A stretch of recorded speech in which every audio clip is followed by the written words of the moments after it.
Good morning everyone, কেমন আছো তোমরা সবাই? আশা করি তোমরা সবাই খুব ভালো আছো। নতুন বাড়ির কাজ শুরু হয়ে গেছে, ভিত পুজো তো আগের দিন হয়ে গেছে, তোমাদের সাথে সবটুকু শেয়ার করেছি। সকাল থেকে প্রচুর ব্যস্ততার মধ্যে দিন কাটছে এখন থেকেই, তার কারণ মিস্ত্রিরা কাজে লেগে পড়েছে। মাপজোপ করা হয়ে গেছে, মানে বাড়িটা কোথা থেকে শুরু হবে কোথায় শেষ হবে দেখতেই পাচ্ছ। চুন দিয়ে চৌকো চৌকো বক্স কাটাও হয়ে গেছে। মা আমি এখানে একটুখানি ঘুরে বেড়াচ্ছি।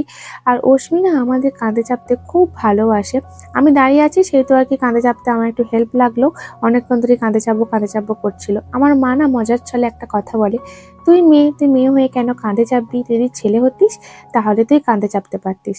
এই কথাটা না যখনই বলে আমার একটু হালকা হালকা রাগও হয়। জানি মজার ছলে বলছে, তবুও অতটুকু বাচ্চা ও কি আর জানে যে ও মেয়ে ও ছেলে, মানে ও কি করে বুঝবে কোনটা করতে আছে কোনটা করতে নেই।